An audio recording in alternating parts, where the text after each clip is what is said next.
இந்த செய்தியும் சிந்தனை நிகழ்ச்சியில் நாம் பார்க்க இருக்கக்கூடிய தகவல் என்னவென்றால், மத்திய பிரதேச அமைச்சராக இருக்கக்கூடிய நிதிஷ் ராணே என்று சொல்லக்கூடியவர் ஒரு கருத்து ஒன்றை சொல்லியிருக்கின்றார். குர்பானி வணக்க வழிபாடு சம்பந்தமாக அவர் என்ன கருத்து சொல்கிறார் அப்படின்னு சொன்னால், சமூக ஆர்வலர்கள் ட்ரை ஹோலி சொல்கிறாங்க, அது மாதிரி பட்டாசு இல்லாத தீபாவளி கொண்டாட சொல்கிறாங்க. அதே போன்று இந்த குர்பானி விர்ச்சுவல் குர்பானி நீங்கள் கொண்டாட சொல்லலாமே, ட்ரை ஹோலி அது மாதிரி பட்டாசு இல்லாத தீபாவளியை கொண்டாட சொல்கிறாங்க. ஏன் கொண்டாட சொல்கிறாங்கன்னு சொன்னால், சுற்றுப்புற சூழல் அதனால் பாதிக்கப்படுது. சுற்றுச்சூழலை பாதுகாப்பதற்காக வேண்டி அது மாதிரி ஒரு கருத்தை முன்வைக்கிற மாதிரி நீங்கள் இந்த குர்பானி விஷயத்துலேயும் விர்ச்சுவல் பக்ரீத்தை கொண்டாடலாமே. விர்ச்சுவல் பக்ரீத்னா வெறுமனே கம்ப்யூட்டரில் அந்த ஆடு மாடு புகைப்படங்களை வச்சுக்கிட்டு குர்பானி கொடுக்குற மாதிரி நாம் நினச்சிக்கிட்டு அப்படி நீங்கள் கொண்டாடலாமே. உண்மையாகவே நீங்கள் ஆடு மாடு பலியிடுறதன் மூலமாக சுற்றுச்சூழல் பாதிக்கப்படுது என்று அவர் தன்னுடைய கருத்தாக அதை பதிய வைக்கிறார். ட்ரை ஹோலி மாதிரி பட்டாசு இல்லா தீபாவளி கருத்தை முன்வைக்கிற மாதிரி இதையும் நீங்கள் முன்வைக்கலாமே. இது மூலமாக சுற்றுச்சூழல் பாதுகாப்பு கிடைக்கும். அது மாதிரி சட்டவிரோதமாக பசுக்களை கடத்துகிறாங்க, பொது இடங்கள் இது மாதிரி குர்பானி கொடுக்குறாங்க, ஆடு மாடு பலியிடக்கூடிய காரியங்கள் செய்கிறாங்க. விர்ச்சுவல் பக்ரீத் கொண்டாடப்படும் போது இது மாதிரியான விஷயங்கள்லாம் தடுக்கப்படும் என்பதை அவர் தன்னுடைய கருத்தாக பதிவு செய்கிறார். இது மாதிரியே பல இந்து அமைப்பை சேர்ந்தவர்களும் இந்த இது மாதிரியான ஒரு கருத்தை AI ரோபோ மூலமாக ஆடு மாடை உருவாக்கி வச்சு குர்பானி கொடுக்குற மாதிரி அதை நீங்கள் கொடுக்கலாம், அதனால் பசுவதை தடை செய்யப்படும்.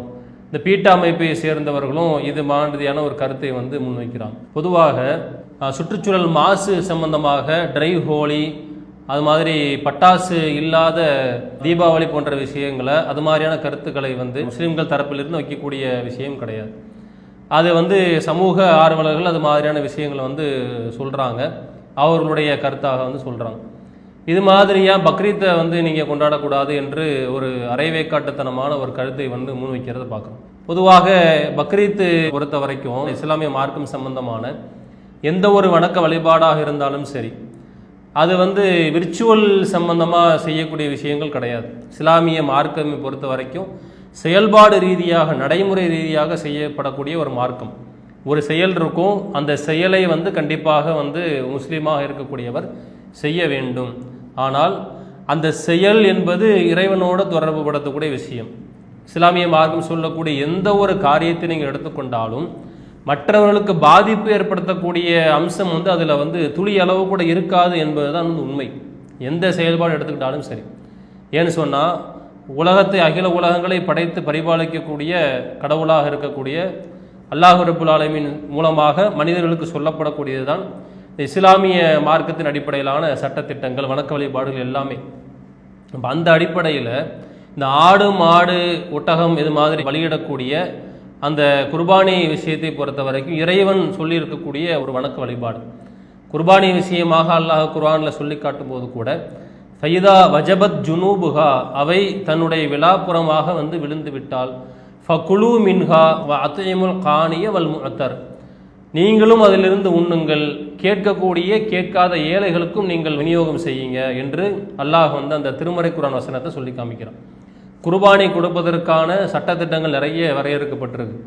குர்பானி கொடுப்பதற்கான நோக்கம் என்ன அப்படின்னு சொன்னால், அதை நீங்கள் பலிப்பிராணி நீங்கள் அறுத்து என்ன பண்ணுங்க அப்படின்னு சொன்னால், அதிலிருந்து நீங்களும் நீங்கள் சாப்பிடுங்க, அந்த இறைச்சியை ஏழைகளுக்கும் நீங்கள் கொடுங்க என்று அல்லாஹ் இந்த வசனம் சொல்லி காமிக்கிறான். இன்னொரு வசனம் சொல்லி காமிக்கும் போது, லை யனாலுல்லாஹு லுஹூமுஹா வலா திமாவுஹா வலாக்கி யனாலுஹு தக்வா மின்கும், நீங்கள் அறுக்கக்கூடிய அந்த இறைச்சியோ ரத்தமோ என்னை சேர்ந்தடையாது, இறைவனை சேர்ந்தடக்கூடிய விஷயம் கிடையாது. உங்களுடைய உள்ளத்தில் இருக்கக்கூடிய அச்சம் இருக்குதுல்ல, இறைவனை அஞ்சக்கூடிய அந்த அம்சம், அல்லாஹுன்னு ஒருத்தர் இருக்கிறான், அவனை நாம் பயந்து நடந்து கொள்ள வேண்டும் என்ற அந்த இறை அச்சம் தான் என்னை சேர்ந்து அடையும் என்பதையும் அல்லாஹ் அந்த வசனம் தெளிவுபடுத்துகிறோம். குர்பானியினுடைய நோக்கமே என்னன்னு சொன்னால், அல்லாஹுக்கு அஞ்சு நாம் அந்த வணக்கத்தை நாம் நிறைவேற்றணும், அதன் மூலமாக கிடைக்கக்கூடிய இறைச்சியை கொண்டு நம்ம ஏழைகளுக்கு உணவாக அதை பயன்படுத்த வேண்டும் என்பதுதான் அதனுடைய நோக்கம். இப்போ இவர்கள் சொல்கிற மாதிரி விர்ச்சுவலாக நாம் அதை நாம் பண்ணினால் ஏழைகளுக்கு உணவு எப்படி கிடைக்க முடியும்? விர்ச்சுவலாக செய்யக்கூடிய காரியம், அது ஒரு வணக்க வழிபாடான விஷயம். அதையெல்லாம் கொஞ்சம் கூட சிந்திக்காமல் இவர்கள் இது மாதிரியான ஒரு அரைவேக்கட்டத்தனமான ஒரு கருத்தை முன்வைக்கிறத பார்க்க முடியும். நாம் செயலாக செய்யக்கூடியது செஞ்சு தான் ஆக முடியும். டெய்லி நாம் உணவு சாப்பிட்றோம், அந்த உணவு சாப்பிடாமல் விர்ச்சுவலாக பண்ண முடியுமா? இதெல்லாம் சிந்திக்காத ஒரு விஷயத்தை காமிக்கும். இவர்கள் சொல்கிற மாதிரியான மாசு கட்டுப்பாடு, சுற்றுச்சூழல் பாதிப்பு அதில் ஏற்படுதா அப்படின்னு சொன்னால் நிச்சயமாக எந்த ஒரு இடத்திலும் அது மாதிரியான ஒரு விஷயம் ஏற்படுவது கிடையாது. இஸ்லாமிய மார்க்கும் அது அதிகமாக வலியுறுத்தி சொல்கின்றது. இறைவனுக்கு செய்ய வேண்டிய வணக்க வழிபாடாக இருந்தாலும் கூட அதன் மூலமாக பிற மக்களுக்கு நன்மைகள் தான் ஏற்பட வேண்டுமே தவிர, மற்றவர்களுக்கு பிரயோஜனமாகத்தான் இருக்க வேண்டுமே தவிர பாதிப்பு அதன் மூலமாக ஏற்பட்டு விடக்கூடாது. ஆடு மாடுகளை பலியிடுறோம், அதிலிருந்து வரக்கூடிய கழிவுப் பொருள் இருக்குன்னு சொன்னால் அது அப்படியே மக்களுக்கு பாதிப்பு ஏற்படக்கூடிய வகையில் போட்டுட்டு போகணும் என்று இஸ்லாமிய மார்க்கம் சொல்லலை. அதை எந்த முறையில் அதை அப்புறப்படுத்த வேண்டுமோ, மக்களுக்கு பாதிப்பு இல்லாத வகையில் எந்த வகையில் அதை நாம் பாதுகாப்பாக எடுத்து போட முடியுமோ அதெல்லாம் சேர்த்து தான் இஸ்லாமிய மார்க்கம் சொல்லுது. குர்பானை கொடுக்கக்கூடியவர்கள் அதையும் சேர்த்து செய்யக்கூடியவர்கள் தான் இருக்கிறாங்க. மற்றவங்களுக்கு பாதிப்பு ஏற்படுத்தக்கூடிய வகையில், சுற்றுச்சூழலுக்கு ஒரு கேட்டை உண்டாகக்கூடிய வகையில் யாரும் விட்டுட்டு போக மாட்டாங்க. அதை எந்த வகையில் அதை அப்புறப்படுத்த வேண்டுமோ அது மாதிரியான காரியத்தை தான் குர்பானை கொடுக்கக்கூடிய முஸ்லிம்கள் யாராக இருந்தாலும் செய்வார்கள். எல்லா மக்களுக்கும் தெரிந்த ஒரு விஷயம்தான்.